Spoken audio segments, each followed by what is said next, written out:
Hello friends, welcome back to my YouTube channel. Good to see you back. I hope आप सब लोग बहुत बढ़िया होंगे, मज़े में होंगे। फ्रेंड्स, आज के इस वीडियो के अंदर मैं आपको बताने वाला हूँ कि जब आप इमिग्रेशन पे आते हैं तो वहाँ पे जो आपसे क्वेश्चन पूछे जाते हैं, वहाँ पे आपको क्वेश्चन का आंसर कैसे देना है।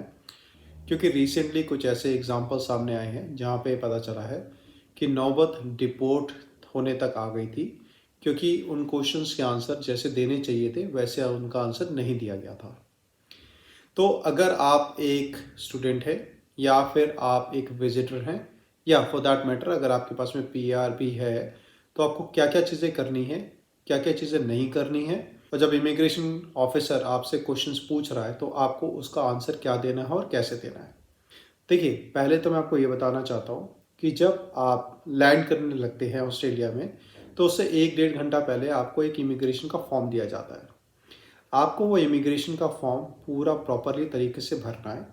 और वहाँ पे कुछ ऐसी आइटम्स हैं जिसके बारे में लिखा जाता है कि क्या वो आइटम्स आप अपने साथ में कैरी कर रहे हो या नहीं कर रहे हो।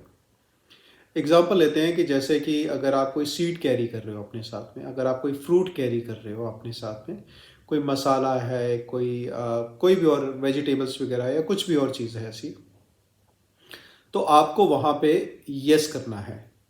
अच्छा, कई बार ऐसा होता है कि वो कैटेगरी जो आप अपने साथ में कैरी कर रहे हो वो वहाँ पे लिस्टेड ही नहीं होती है।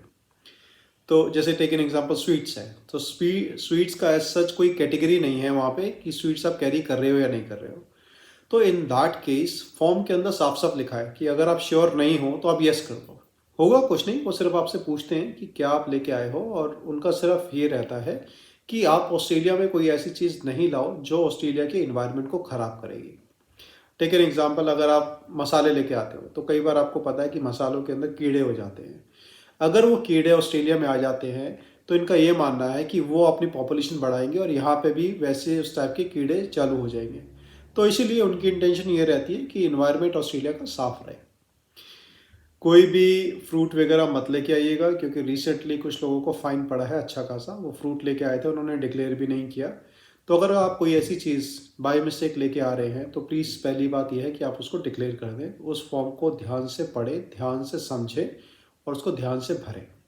जैसे कि मैंने आपको बताया कि अगर आप क्लियर नहीं है कि जो आप लेके आए हो वो डिक्लेयर करना है या नहीं करना है, जो भी उसकी क्लोजेस्ट कैटेगरी है आप उसको चेक करके यस कर दो। राइट, बाद में आप उनको एक्सप्लेन कर सकते हो कि आप क्या लेके आए हो, उसकी कैटेगरी नहीं थी इसलिए आपने उसको चेक कर दिया। ये तो हो गया कि आपको क्या लेके आना है, क्या नहीं लेके आना है। अब बात करते हैं कि जब आप इमिग्रेशन काउंटर पे जाएंगे और जब आपसे इमिग्रेशन ऑफिसर क्वेश्चंस पूछेगा, पहली चीज़ तो आपको ये बात का ध्यान रखना है कि जब आप इमिग्रेशन ऑफिसर के सामने खड़े हैं तो प्लीज़ यार ओवर स्मार्ट बनने की कोशिश नहीं करो वहाँ पे। क्योंकि उनको डेली हज़ारों लोग मिलते हैं वहाँ पे, तो वो देख के पता चल जाता है कि कौन ओवर स्मार्ट है या कौन ओवर स्मार्ट होने की कोशिश कर रहा है। पहली बात तो आपको क्या करना है कि आप आई कांटेक्ट बनाएं उनसे, आराम से स्माइल करके उनसे बात कीजिए। जो भी वो क्वेश्चन आपसे पूछ रहे हैं आप उसका आंसर कीजिए। ऐसा नहीं है कि आप वहाँ पे खड़े होकर इधर उधर देख रहे हो और थोड़ा सा ओवर स्मार्ट होने की कोशिश कर रहे हो, थोड़ा ओवर एक्टिंग कर रहे हो। प्लीज़ वो सब मत करना, ठीक है।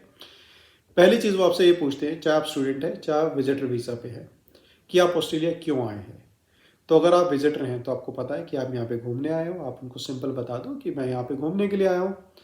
अगर आप स्टूडेंट हो तो आप उनको बता दो मैं पढ़ने के लिए आया हूँ। नेक्स्ट जो क्वेश्चन आता है वो ये आता है, अगर आप स्टूडेंट हो तो आप कौन सी यूनिवर्सिटी में आए हो और आपने कौन से कोर्स में एडमिशन लिया है। अब एक चीज़ का ध्यान रखिएगा फ्रेंड्स, जो भी इंफॉर्मेशन आपको बाय हार्ट याद हो सकती है आप उसको याद करके आओ। नहीं तो सेफर साइड के लिए आप उसका प्रिंट आउट लेकर निकलवा लो, या फिर आप उसको कहीं लिख के लेके आओ। और ये इन्फॉर्मेशन आपके पास में रेडिली अवेलेबल होना चाहिए। जैसे ही उन्होंने क्वेश्चन पूछा आप उसको निकाल के, अगर आपको याद नहीं है तो आप उनको बता दो कि भाई मैं यहाँ पे इस यूनिवर्सिटी में एडमिशन लिया है और मैंने ये कोर्स में एनरोल किया है। तो वो इन्फॉर्मेशन आपके पास में अवेलेबल होनी चाहिए। ऐसा नहीं होना चाहिए कि वो आपसे पूछ रहे हैं कौन सी यूनिवर्सिटी, आपको पता ही नहीं है। वो आपसे पूछ रहे हैं कि कौन से कोर्स में एडमिशन लिया, आप कह रहे हो जी पता ही नहीं है। अगर आप एक विजिटर हो तो एक बहुत ही कॉमन क्वेश्चन पूछा जाता है, वो ये है कि आप ऑस्ट्रेलिया में कहाँ जाकर रहोगे। अगर आपने कोई होटल की बुकिंग कराई है तो आप उनको बुकिंग दिखा दो कि मैं इस होटल में रहूँगा, मैं इस दिन चेक इन करूँगा, इस दिन मैं चेकआउट करूँगा, मैं टोटल मेरी आइटिनरी क्या है वो सारी डिटेल आप उनको प्रोवाइड कर दो। या फिर अगर आप किसी अपने फ्रेंड या किसी रिलेटिव के यहाँ पे रहने वाले हो तो उसकी इन्फॉर्मेशन प्रोवाइड कर दो। अगर उनको डाउट होगा तो पॉसिबिलिटी है कि वो कॉल करके वेरीफाई करें कि आप वहीं पे रहोगे या नहीं रहोगे। देखिए, इसका बहुत सिंपल सा रीज़न है। वो ये नहीं चाहते हैं कि आप ऑस्ट्रेलिया में आके और आपके पास रहने की कोई जगह नहीं है और आप सड़कों पे घूम रहे हो और सड़कों पे सो रहे हो। तो डेफ़िनेटली वो ये सब नहीं चाहते हैं, इसीलिए वो आपसे ये सारे क्वेश्चन करते हैं। आई होप फ्रेंड्स आपको आज का ये वीडियो पसंद आया होगा और ये वीडियो आपको इन्फॉर्मेटिव लगा होगा। अगर ये वीडियो पसंद आया है तो प्लीज़ हमारे वीडियो को लाइक कीजिए, हमारे चैनल को सब्सक्राइब कीजिए। Thanks for your time. Have a nice day. Bye friends.